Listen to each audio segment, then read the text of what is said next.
27 years ago, when civil rights leader Martin Luther King Jr. was assassinated, grief and frustration erupted in America's cities.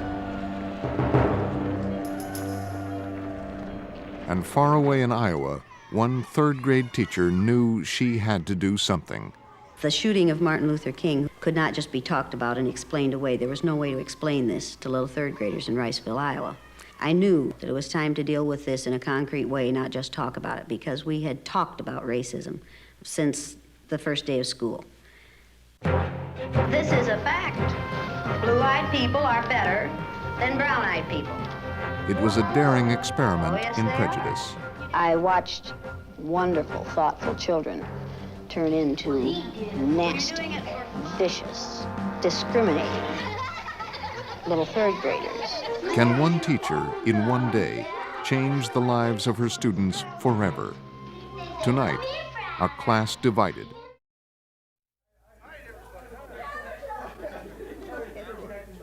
August 1984. A high school reunion brings some 50 former students to Riceville, Iowa. 11 of them, some with their spouses and children, arrive early for a special reunion with their former third-grade teacher, Jane Elliott. Oh, I'm so delighted. This is my husband. To you. This is my husband, Tom. Tom, Brian. I don't have one. How are you? Oh, he's fine. I'm just Roy Wilson. I made it. You darling. Oh, Been a Roy. long time. Oh, Been Roy. here in I'm so 14 glad years. To see you. That's great. I didn't think I would. How are you doing? It's been a long time since I've seen you. Yeah, it has been. Where are your little ones? They're at home with Mom. It's coming down. And this is your husband, Yeah, that's correct. Mr. Greg Rowland. Greg Rowland. It's nice to meet you. 14 years earlier, when they were students in her third-grade classroom, ABC News filmed a 2-day exercise for a documentary, The Eye of the Storm. Now, at their request, they will see that film again and relive the experience of her unique lesson in discrimination. Okay. That's it. We could move to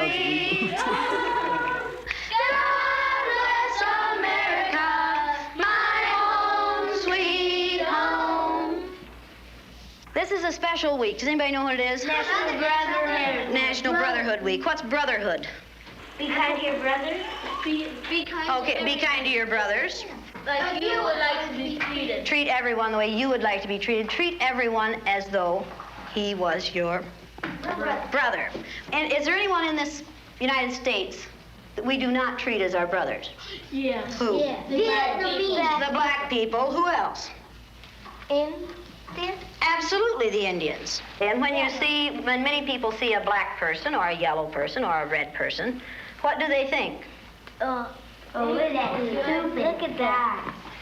Dumb people. And look at the dumb people. What else do they think sometimes? What kinds of things do they say about black people? Call them niggers. Niggers. In the city, many places in the United States, how are black people treated? How are Indians treated? How are people who are of a different color than we are treated? They're part of this world. They don't get anything in this world. Why is that? Because they're different color. You think you know how that would feel to be judged by the color of your skin? Yeah. Do you think you do? No, I don't think you'd know how that felt unless you had been through it, would you? It might be interesting to judge people today by the color of their eyes. Would you like to try this? Yeah! Sounds like fun, doesn't it? Since I'm the teacher and I have blue eyes, I think maybe the blue-eyed people should be on top the first day. Up here? I mean, the blue-eyed people are the better people in this room. Oh, yes, they are. Blue-eyed people are smarter than brown-eyed people. My dad isn't that stupid. Is your dad brown-eyed? Yeah. One day you came to school and you told us that he kicked you. He did. Do you think a blue-eyed father would kick his son? Yeah. My dad's blue-eyed.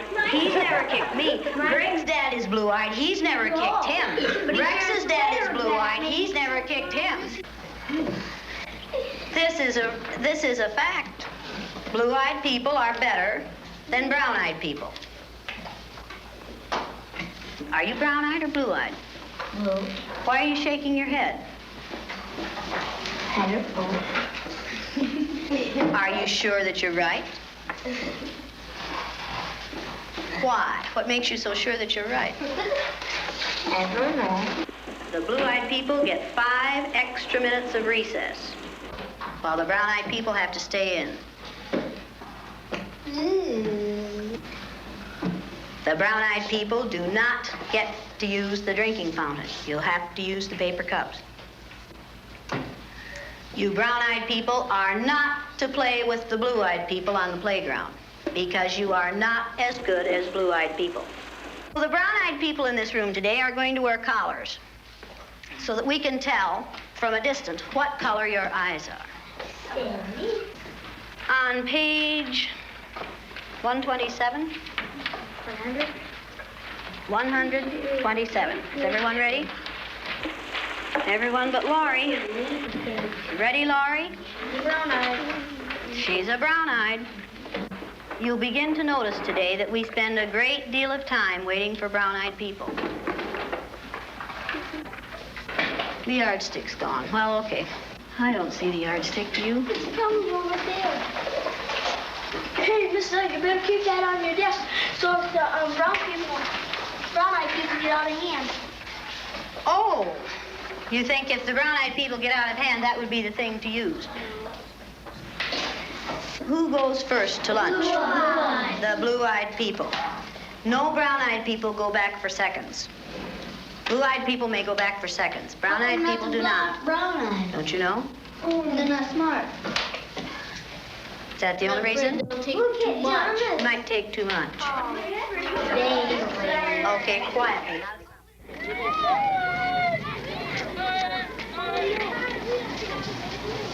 And it seemed like when we were down on the bottom, everything bad was happening to us.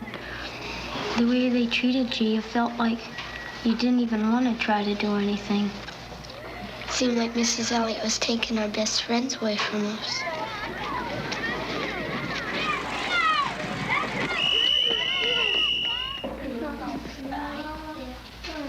What happened at recess? Were 2 of you boys fighting? Yeah. Russell and John were. What happened, John? Russell called me names and I hit him in the gut. What did he call you? Brown eyes. Did you call him brown eyes?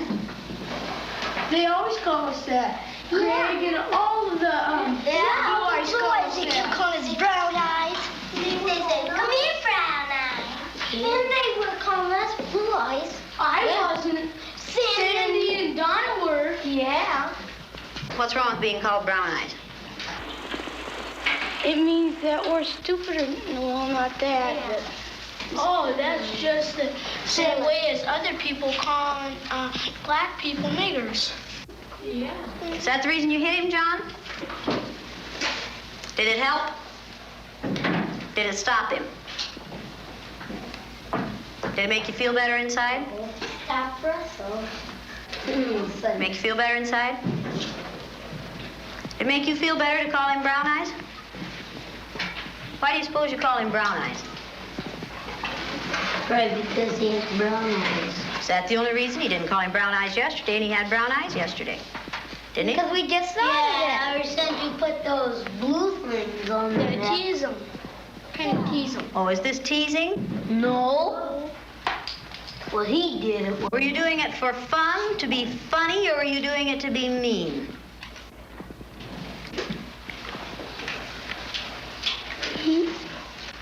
I don't know. Don't ask me. Did anyone laugh at you when you did it? I watched what had been marvelous, cooperative, wonderful, thoughtful children turn into nasty, vicious, discriminating little 3rd graders in a space of 15 minutes. Yesterday, I told you that brown-eyed people aren't as good as blue-eyed people. That wasn't true. I lied to you yesterday. The truth is that brown-eyed people are better than blue-eyed people. Russell, where are your glasses? I forgot them. You forgot them. And what color are your eyes? Blue. Susan Ginder has brown eyes. She didn't forget her glasses. Yeah. Russell Ring has blue eyes, and what about his glasses? He forgot them. He forgot them. Yesterday we were visiting, and Greg said, "Boy, I like to hit my little sister as hard as I can. That's fun." What does that tell you about blue-eyed people? They're naughty. In fact, they fight a lot. The brown-eyed people may take off their collars, and each of you may put your collar on a blue-eyed person. The brown-eyed people get 5 extra minutes of recess. You blue-eyed people are not allowed to be on the playground equipment at any time. You blue-eyed people are not to play with the brown-eyed people. Brown-eyed people are better than blue-eyed people. They're smarter than blue-eyed people. And if you don't believe it, look at Brian. Do blue-eyed people know how to sit in a chair? Very sad. Very, very sad. Who can tell me what contraction should be in the first sentence? Go to the board and write it, John. Come on, let's do it again. Loosen up. Up, up, up. Come on. That's better. Now, do you know how to make a W? Okay, write the contraction for we are. Now, that's beautiful writing. Is that better? Yes. Brown-eyed people learn fast, don't they? Yeah. Boy, do brown-eyed people learn fast. Very good.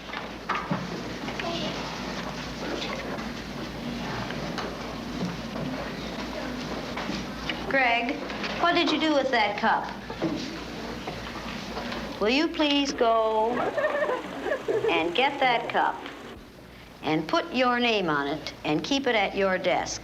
Blue-eyed people are wasteful. Okay, you want to be timed this morning? Yeah. A. I use Orton Gillingham Phonics. We use the card pack. And the children, the brown-eyed children, were in the low class the first day, and it took them 5.5 minutes to get through the card pack. The second day, it took them 2.5 minutes. The only thing that had changed was the fact that now they were superior people. I thought you were going to get in the You went faster than I've ever had anyone go through the card pack. Why couldn't you get them yesterday? We had those collars on. You think the collars kept you? I just keep thinking about those collars. Oh. And my eyes kept getting rolling around. Oh, and you couldn't think as well with the collars on. 4 minutes and 18 seconds. I know we weren't going to make it. How long did it take you yesterday? 3 minutes. 3 minutes. How long did it take you today? 4 minutes and 18 seconds. What happened? One down. Why? What were you thinking of? This. I hate today. How do you do? I hate too. Because I'm blue-eyed. See, I am too. There's nothing, it's not funny, it's not fun, it's not pleasant. This is a filthy, nasty word called discrimination. We're treating people a certain way because they are different from the rest of us. Is that fair? No. Nothing fair about it. We didn't say this was going to be a fair day, did we? No. And it isn't. It's a horrid day. Okay, you ready? What did you people who are wearing blue collars now find out today? Oh, you feel I know what they felt like yesterday. I did too. How did they feel yesterday? Down. Like a dog on a leash. Yeah. It feels like a chain them up wherever you go. into prison. Like you're chaining them up into prison. And you're throwing the key away. Should the color of some other person's eyes have anything to do with how you treat them? No. All right, then should the color of their skin? No. Should you judge people No. by the color of their skin? No. You're going to say that today, and this week, and probably all the time you're in this room. You'll say, "No, Mrs. Elliott." No. Every time I ask that question. No, Mrs. Then, no, Mrs. Elliott. when you see a black man or an Indian or someone walking down the street, are you going to say, "Look at that silly looking thing"? No, Miss. Does it make any difference whether their skin is black or white? No. Or yellow? No. Or red? No. Is that how you decide whether people are good or bad? No. Is that what makes people good or bad? No. Let's take these collars off. Hey, don't stick yourself down there. No. You'd have to sort that. Mr. Elliott, you can. What would you like to do with them? Throw them away. Go ahead. Go ahead. In the pit. Mrs. Elliott. Did eat them? Don't eat them like great. Now you know a little bit more than you knew at the beginning of this week? Yes. A lot. Do you know a little bit more than you wanted to? Yes, Mrs. This isn't an easy way to learn this, is it? No, Miss. Oh, well, you stop Okay, now let's all sit down here together. Blue eyes and brown eyes. Does it make any difference what color you are?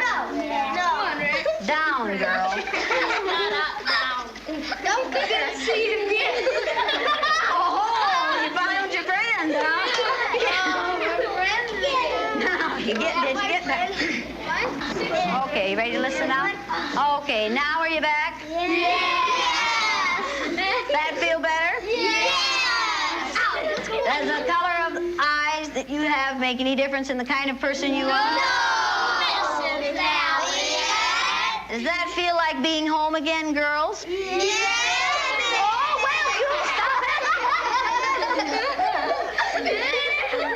This was the third time Jane Elliott had taught her lesson in discrimination. The first, 2 years earlier, was in April of 1968. On the day after Martin Luther King was killed, one of my students came into the room and said, "They shot a king last night, Mrs. Elliott. Why'd they shoot that king?" I knew the night before that it was time to deal with this in a concrete way, not just talk about it, because we had talked about racism since the first day of school. But the shooting of Martin Luther King, who had been one of our heroes of the month in February, could not just be talked about and explained away. There was no way to explain this to little third graders in Riceville, Iowa. As I listened to the white male commentators on TV the night before, I was hearing things like, "Who's going to hold your people together?" as they interviewed black leaders. What are they going to do? Who's going to control your people? As though these people were subhuman and someone was going to have to step in there and control them. They said things like, "When we lost our leader, his widow helped to hold us together. Who's going to hold them together?" And the attitude was so arrogant and so condescending and so ungodly that I thought, if white male adults react this way, what are my third graders going to do? How are they going to react to this thing? I was ironing the teepee. We studied an Indian unit. We made a teepee every year. The first year, the students would make the teepee out of pieces of sheet. We'd sew it together. And the next year, we'd decorate it with Indian symbols. I was ironing the previous year's teepee, getting it ready to be decorated the next day. And I thought of what we had done with the Indians. We haven't made much progress in these 200, 300 years. And I thought, this is the time now to teach them really what the Sioux Indian prayer that says, "O Great Spirit, keep me from ever judging a man until I have walked in his moccasins," really means. And for the next day, I knew that my children were going to walk in someone else's moccasins for a day.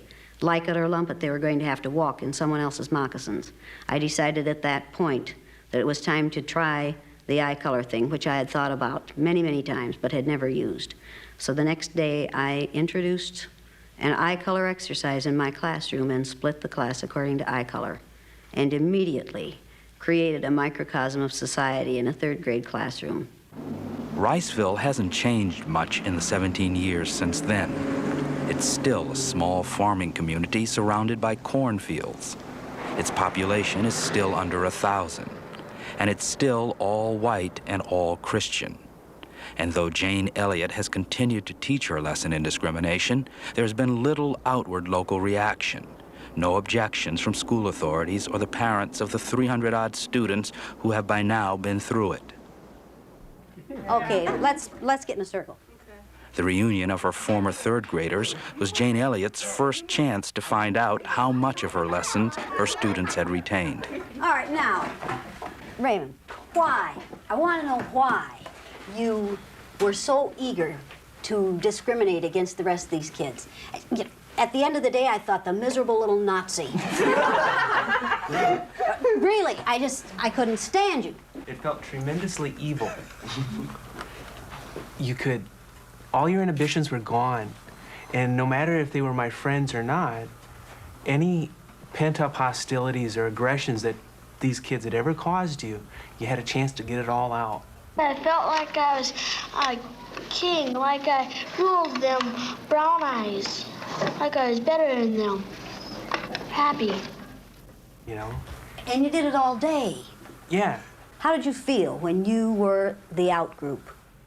Boy, that day after we went home, and talk about hating somebody, it was there. You hated me. Yeah, of what you were putting us through. Nobody likes to be looked down upon. Nobody likes to be hated, teased, or discriminated against. And it just boggles up inside of you. You just get so mad. Were you just angry, or was there more than that? I felt demoralized, humiliated. Is the learning worth the agony? Yes. Yes. Yes. Yes. It made everything a lot different than what it was. We was a lot better family altogether, even at our houses we was probably. Because it was hard on you when you have your best friend one day and then he's your enemy the next. It brings it out real quick in you. I don't know if that's Some of the remarks were the kinds of things I would have wished I could have programmed into them if I had been able to program them. They're the things I would have wanted them to say. Some of the things were just mind-blowing. You know, you hear these people talking about, you know, different people and how they're, you know, they're different and they'd like to have them out of the country. I wish they'd go back to Africa, you know, and stuff. And sometimes I just wish I had that collar in my pocket. I could whip it out and put it on and say, wear this and put yourself in their place. I wish they would go what I went, you know, do what I went through.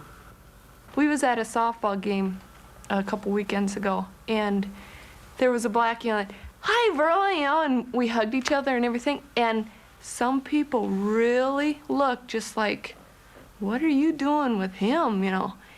And you just get this burning feeling, sensation in you that you just want to let it out and put them through what we went through to find out they're not any different. I still find myself sometimes when I see some people together and I see how they act, you know, I think, well, that's black.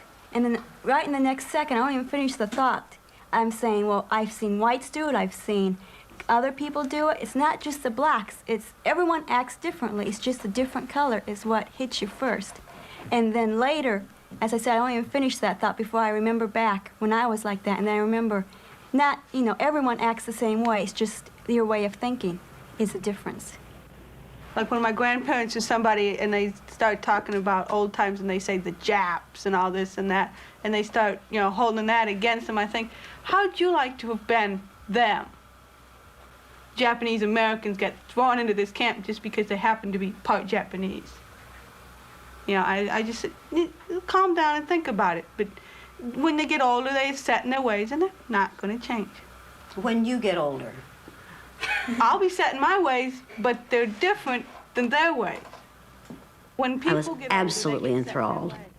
Sandy Dolman's statements that when my son comes home with the word nigger and the other things that he hears downtown, I say to him, listen, that isn't the way we judge people. You don't judge people by how they look. You judge them by what's on their inside, not their outside. I'm glad that she's teaching him not to hate, because even though he does hear this from the other people, if he goes home and he thinks, well, Mom and Dad like the black people, I'm going to like them too, so I don't think he's going to pick nothing bad up out of it. You chose your husband well. He chose me. You chose her well. Little kids will take and, you know, they'll listen to a lot of other people too, and so they're going to end up kind of confused over it. But you know, if right she keeps from wrong. on telling him, is he Okay, going then to he's be the gonna- kind of person you kids are, or is he going to be the kind who judge people by the Well, he'll know somewhat right from wrong. He'll know You that. know that he Like won't. us, but he'll have the ideas. He won't be judging them by their color, but he won't know what we know fully, having been through it.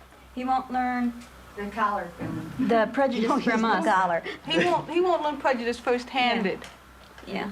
He'll He just- won't learn to be prejudiced from us. I mean, they won't learn to discriminate between people from us. He might hear it from others, but never from us. Okay, what's it like to be married to somebody like that?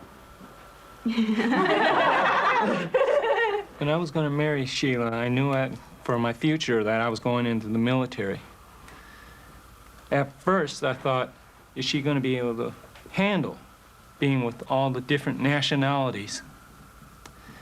And then I read the book, A Class Divided. The Class Divided, before we got married and before I joined the Army. And I said, hey, she's not going to have any problems. Should every child have the exercise, or should every teacher? Everybody, not just. I think every school ought to implement something like this program in their early stages of education. If Jane Elliott's lesson in discrimination changed the way these young people feel about discrimination and racism, it also had a totally unexpected result. The second year I did this exercise, I gave little spelling tests, math tests, reading tests 2 weeks before the exercise, each day of the exercise and 2 weeks later. And almost without exception, the students' scores go up on the day they're on the top, down on the day they're on the bottom, and then maintain a higher level for the rest of the year after they've been through the exercise. We sent some of those tests to Stanford University, to the psychology department, and they did a sort of an informal review of them, and they said that what's happening here is kids' academic ability is being changed in a 24-hour period, and that isn't possible, but it's happening. Something very strange is happening to these children because suddenly they're finding out how really great they are, and they are responding to what they know now they are able to do. And it has happened consistently with third graders. The film made of Jane Elliott's third graders in 1970 has been widely used with students and teachers, and by government, business, and labor organizations concerned about human relations. Perhaps the most unusual use of it is here at Greenhaven Correctional Facility, a maximum security prison in Stormville, New York.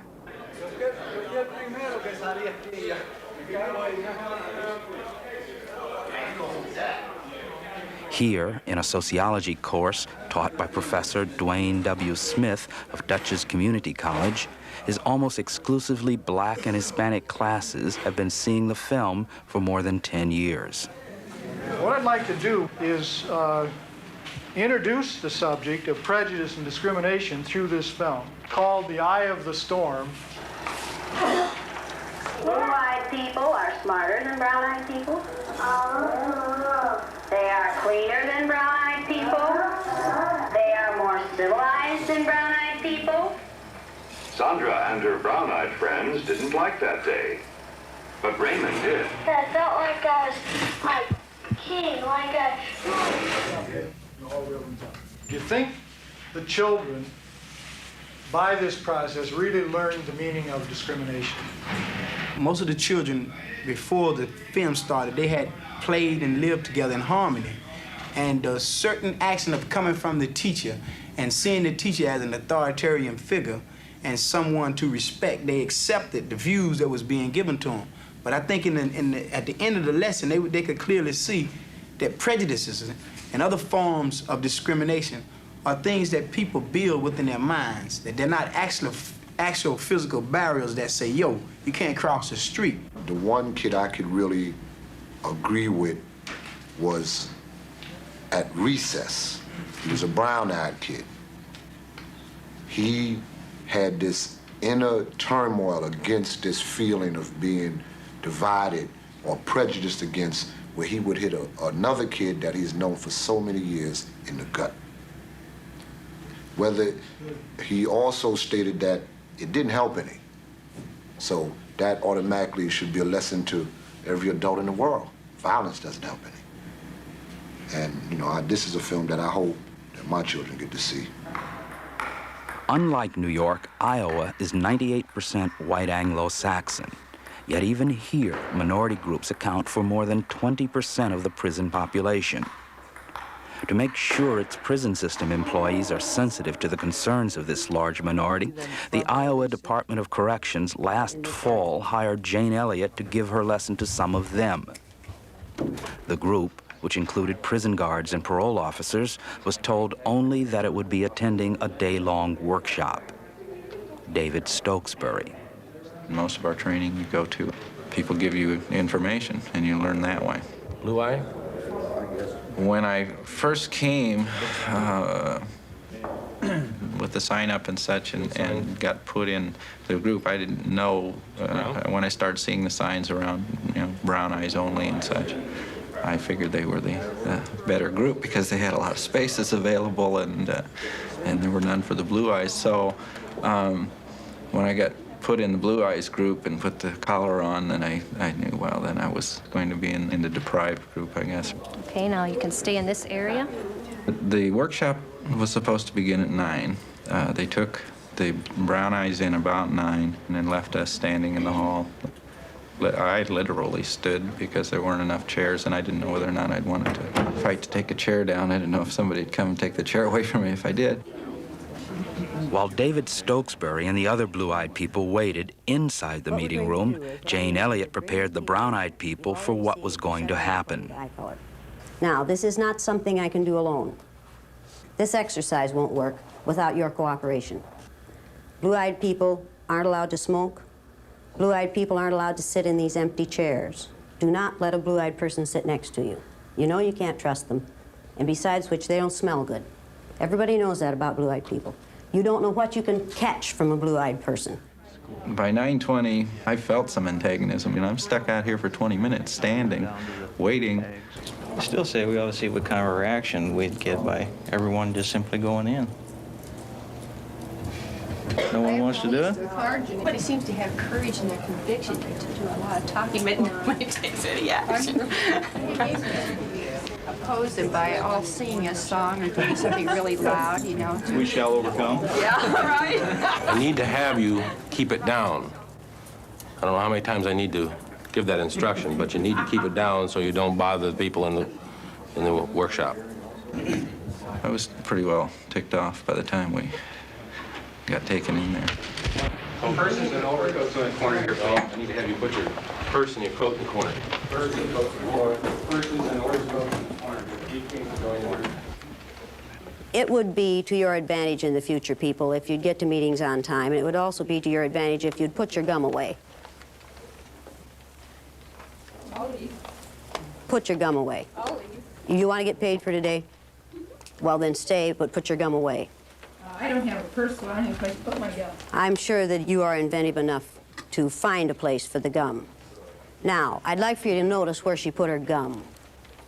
You have this problem with blue-eyed people. You give them something decent and they just wreck it. You'll also notice that blue-eyed people spend a lot of time playing look at me, see how cute I am, I can be funny, I can make a joke of this. This is amusing, I'm amused by this. Another thing that is obvious about blue-eyed people is that they're poor listeners. The first thing you have to do when you're teaching in a segregated situation, when you're working in a segregated situation, is teach the listening skills. The listening skills are: number 1, good listeners have quiet hands, feet, and mouths. Everyone needs to write these down. I'd like for you to look at the man in the back, in the black jacket. The game we're playing is playing it cool. This is a favorite blue-eyed game, playing it cool. Nobody can bother me, man. I can handle this. I don't have to do this. I'm going to ignore this whole thing. Number 2, good listeners keep their eyes on the person who is speaking. I take it you don't have a pencil. Nor you? No. Perhaps you could borrow one from one of your neighbors. Sir, I realize that you feel that you don't need to write it down, but whether or not you write it down, perhaps you could remember it. Good listeners have quiet hands, feet, and mouths. Do you know what that means? I'm not sure. I believe that. Do you want me to explain it to you? That's okay. I'll get a pencil and write this down directly. Look, blue-eyed people, many of you have pencils. Will one of you please lend him a pencil, or don't you trust him? Which I can understand. From the last 10 minutes, what have you observed about blue-eyed people? Blue-eyed people are very stubborn, very self-centered, and wish to control as much of their surrounding as possible. People-wise, I mean. Very inconsiderate people. I don't even know why you have them here in the first place. We have them here because we are required to have them here. Oh, we have to, huh? This is one of the things you have to put up with. Number 3, good listeners, listen from the beginning to the very end.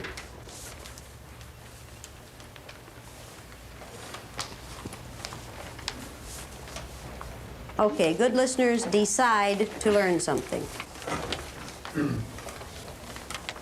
And this is the thing you'll have the most difficulty with blue-eyed people. They decide not to learn something. Some of you have had trouble with blue-eyed people in your home environments. Some of you have had trouble with blue-eyed people in your workplace. Does anybody have an example of that they'd like to talk about? Anyone? I have 2 nephews, one's blue-eye and one's brown-eye. And the blue-eye one, like, he never cleans his room and he's real lazy. And the brown, you know, he doesn't seem to have a lot of energy, the blue-eye one. But the brown-eye one, he's real outgoing and he plays in sports and that. He's pretty good at it.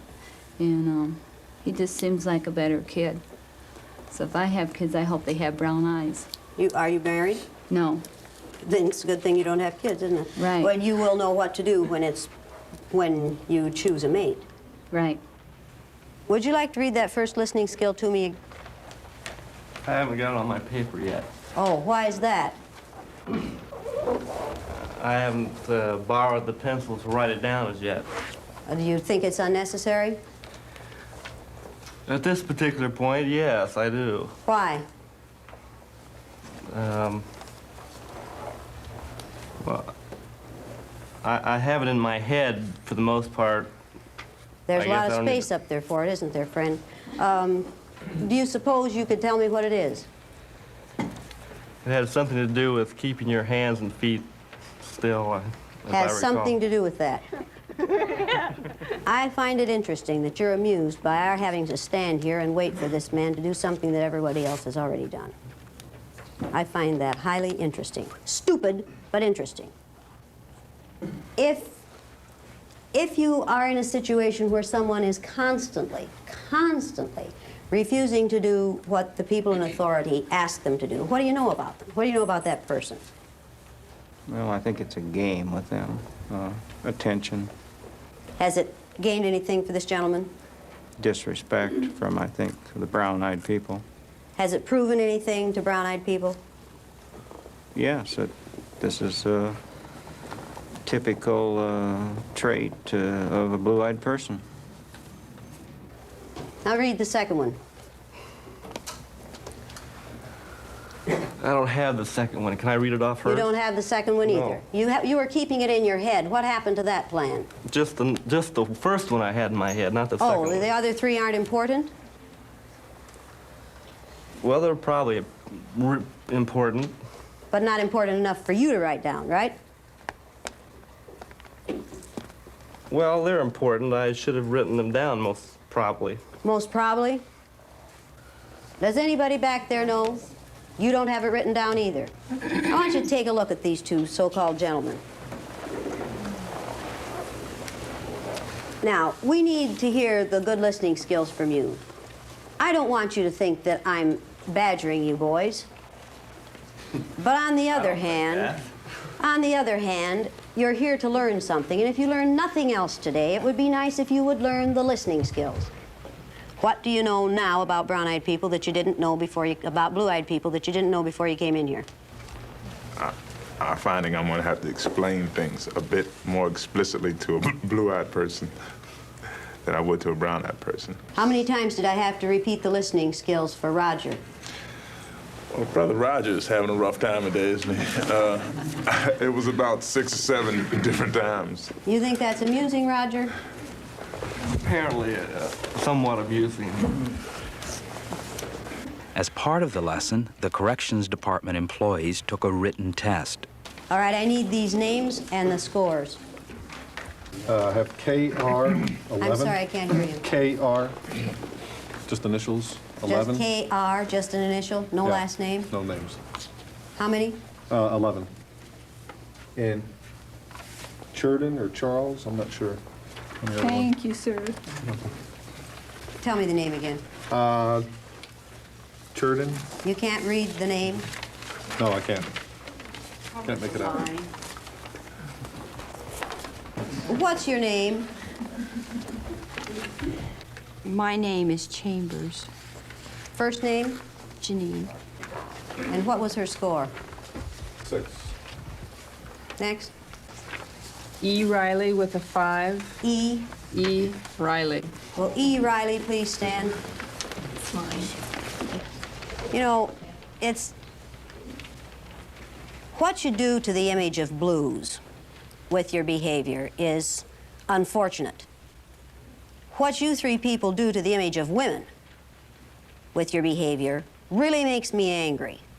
The fact that you do this kind of thing and this kind of sloppy work reflects badly on women. I resent that doubly. Yes. Ma'am, I'd really appreciate it if you'd call us by name when you say you 3 people. We don't know who you're speaking to. It could be anyone here. My dear, if you wanted me to call you by name, you'd have put your name on your paper. It's on my... It was to be on your paper. You didn't see my papers, ma'am. I didn't get your name either because it wasn't on your paper. That's right. All right, now how can one call you by your name if you don't care enough about your name to put it on your paper? Don't expect me to worry about it. Don't expect me to worry about it if you don't put it on your paper.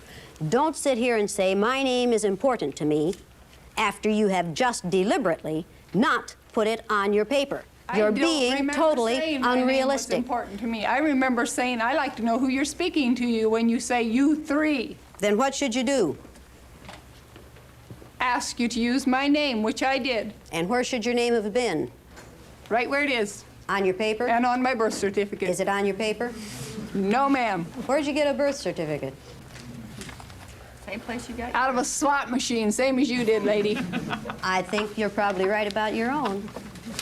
At least I know who my parents are, ma'am. Is she being rude? Yes, She being inconsiderate? very, She being uncooperative? very. She being insulted? Yes, Are all those the things that we've accused blue-eyed people of being? yes, Is she proving that we're right? yes. Does anyone have any comments to make at this point? Do you feel that there are important blue-eyed people? There are exceptions to every rule. And what are those exceptions? There are a few important blue-eyed people. Very few.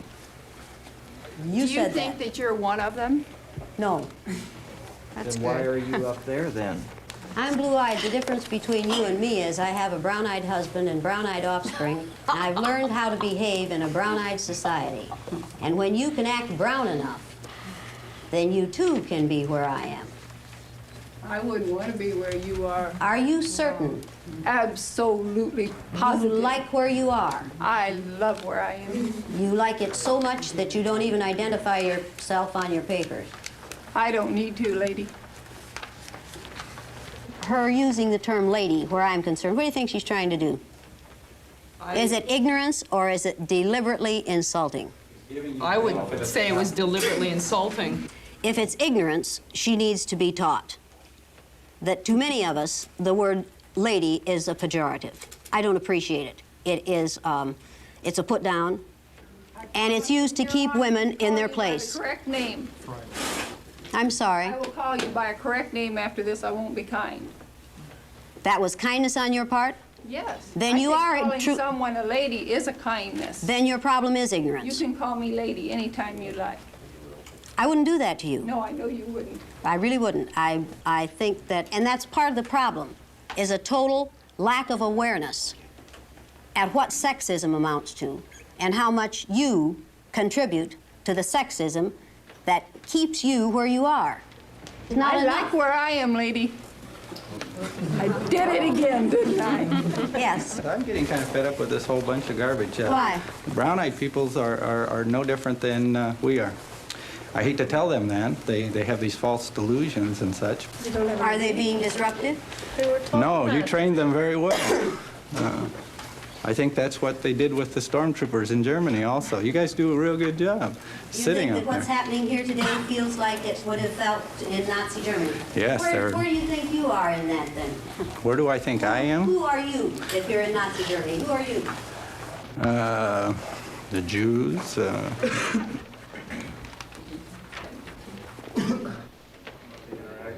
After a break for lunch, Jane Elliott helped the Corrections Department employees analyze what had happened.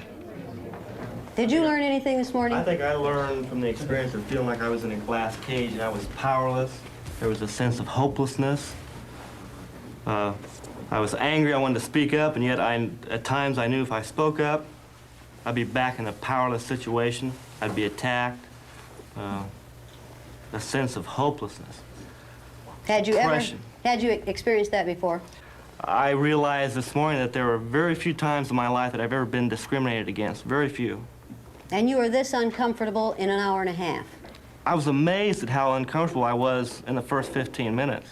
Can you empathize at all then with blacks, minority group members in this country? I'm hoping better than before. If we tried to argue with you, you would use just the mere argument as reason for us being lesser than the brown-eyed folks. You know, you couldn't win. Yeah, don't we do that every day? I think some do, yeah. But I would hope that I never get so unreasonable. You know, the statements you were making were groundless and such, and yet we couldn't argue with them, because if we argued, then we were argumentative and you know, not listening and getting out of our place and all that stuff. And that was frustrating to me. And then frustrating to me was the other little green tags who were sitting on their hands. My group here was, I didn't think, boisterous enough in our opposition to the whole thing. Why didn't you people support one another? Why didn't the blue-eyed people on this side just sat there?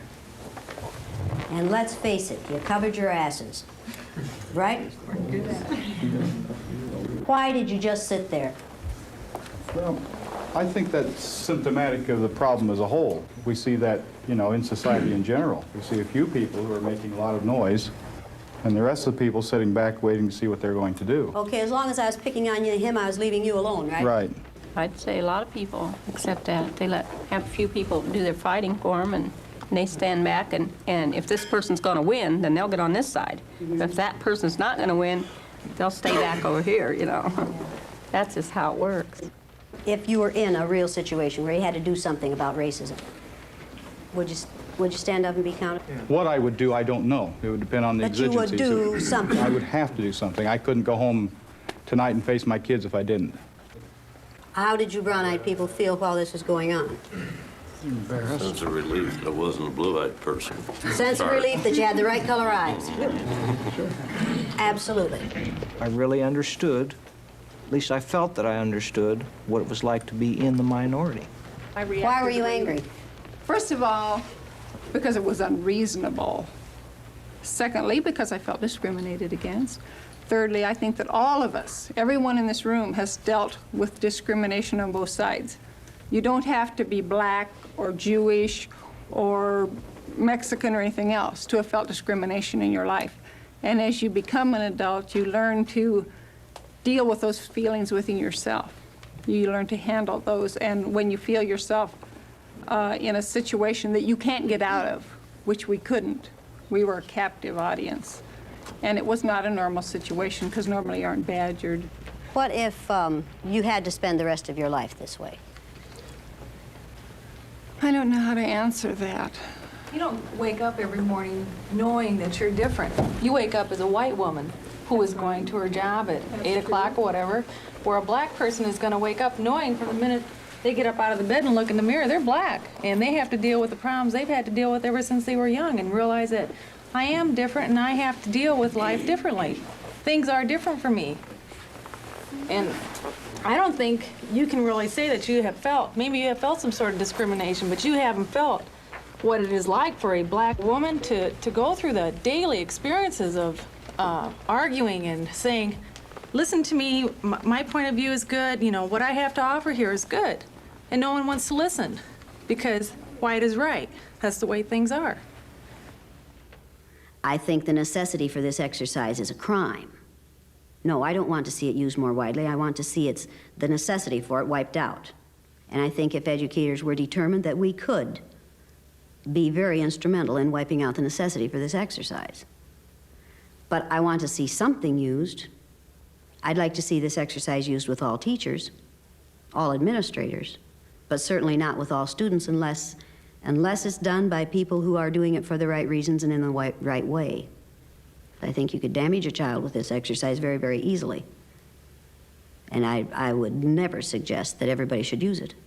I think you could have training classes for teachers, bring them in, put them through the thing, explain what happened, do the debriefing, and then practice doing this until a group of teachers were able to do it on their own. And teachers are not disabled learners. They could learn to do this, obviously.